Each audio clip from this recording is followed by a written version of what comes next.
Hi, you're listening to Everyday Superpower, a place where you can take some time to learn how to read body language and how to communicate efficiently through your own nonverbal communication. How you'll be able to really identify someone's state of mind, whether they're lying to you, whether they're attracted to you, so on and so forth, purely through the gestures and the behaviours their body emits on a subconscious basis, such as your own body and the subconscious signals that you send out. So if you enjoy what you hear and you want to learn more, please click subscribe. Right, so today's lesson is going to be a very interesting one. It's going to be on the playing of the hair. In particular, we're going to be talking about women and how they play with their hair in particular contexts and in particular reaction to certain stimuli. It's something we see ever so often, and we're going to get into the root as to why this happens and whether it's a good sight to see, whether you're caught in courtship or generally just speaking to someone and you experience some of these behaviours. So we'll go through a couple of ways you could approach it. The woman could be tossing the hair over her shoulder, over her ear perhaps. She could be flicking the hair, alright? Could be combing it, brushing it, twirling it. And this is all not watching someone from afar, although it could be, but we're going to be speaking about you in communication with an individual or a woman in a conversation with an individual, all right, generally speaking. So you could be watching somebody, two people engage on television, and it would still mean the same, all right? So let's start. What is it? It more than likely is a sign of self-grooming. To start, why would you self-groom? To look better, all right? Why would you want to look better in front of somebody else? Because you might want to appeal to them, all right? So as far as courtship goes, it's already sounding like a positive sign, all right? So it's also a pacifying behavior. So we're speaking about pacifying behaviors. Any sort of self-touching behavior is a means of fighting off anxiety, stress, sadness. It's a way of boosting positive feelings within the brain, as when we touch ourselves, the skin-on-skin contact releases endorphins via the nerve endings on our skin, making our brain react in a positive manner. So subconsciously we sort of learn how to soothe problems or problematic thoughts with this self-touching behavior, okay? It's one of the main components of learning how to read body language. Also, pacifying, such as the name, can relate to a regressive perspective, so it could link to a childhood behavior which the brain is still wired to experience that same soothing feeling upon the usage of that particular gesture or behavior. So let's say, for example, normally I speak of this, I go into the root of the particular behavior, but I'm actually going to give you an alternate. So let's say pacifying, the stroking of the hair could be something which a mother has done in the girl's youth, okay, or perhaps the father has done so, right? So an alternate pacifying behavior could be if someone is to hold their hands in some manner, if someone is to, if they're waiting for someone and they're a little bit anxious, they could hold their hands without even knowing, interlacing their fingers.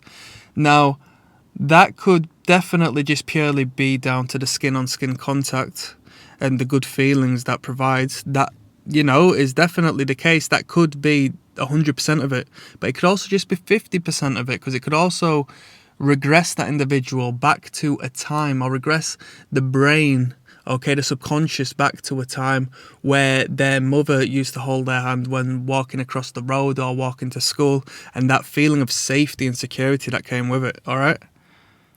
So it's a pacifying behavior. The brushing of the hair feels good, pulls at the scalp's nerve endings, releases positive endorphins into the brain, and may also link with a childhood brushing of the hair, all right? In dating, it draws attention to feminine features A very important aspect of the hair is showing health. Okay, so a glossy, healthy head of hair is of benefit. Now, it doesn't necessarily matter if you're balding or if you've gone bald or stuff. That doesn't mean out, but if there is hair on the head through some degree, we are able to identify whether it looks healthy or not. All right. So it draws attention to the feminine features, one being a full, good-looking head of hair.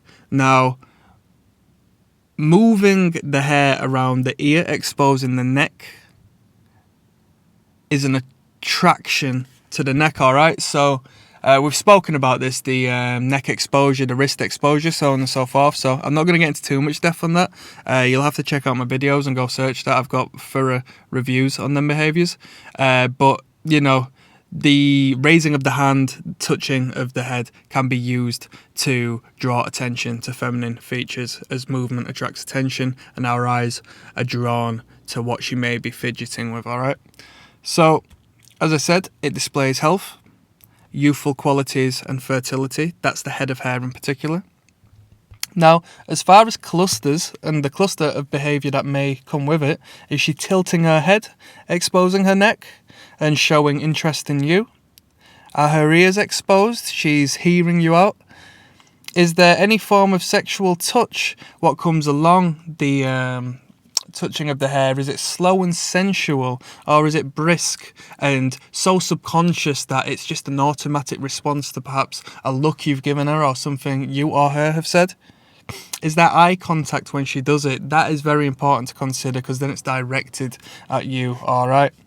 This behaviour will happen in real time. So, like I said, if you say something prompt or, you know, accidentally brush against her and she likes it, she may respond with that brush of the hair to sort of fight back that exciting nervous energy, okay? In doing so, moving the hair behind the ears, across the shoulders, she exposes the face, okay? She's looking at you, she wants you to look at her. Right, so men will also sort their hair out to some degree. So if they've got a fringe of sorts, they may brush their fringe. They may take the palm of their hand and run it across the top of their head, ventilating their head, so allowing air to get to the scalp. And yeah, that's about it. So we'll leave it there. There's a whole range of variety when it comes to this particular behaviour, which I'll be covering in due time. But it is something which is, you know, in dating, it tends to be a positive cue. There are nervous, negative aspects to this behaviour, which I won't go into right now, as we'll speak purely of the positive and how to identify it and what it sort of signifies. At the end of the day, it just comes down to nervous energy, okay, and the person having to react in a positive manner to nervous energy to sort of cool down and calm down the brain. All right. So making someone nervous on a date isn't necessarily a bad thing. Making a potential suitor nervous isn't a bad thing, as we do get nervous around those who we like, all right, especially during the early stages. So take that into consideration. This is an indicator of interest, and if you enjoy this video and what I've taught you, I would recommend you press subscribe, as a whole lot more are coming your way. Thank you very much.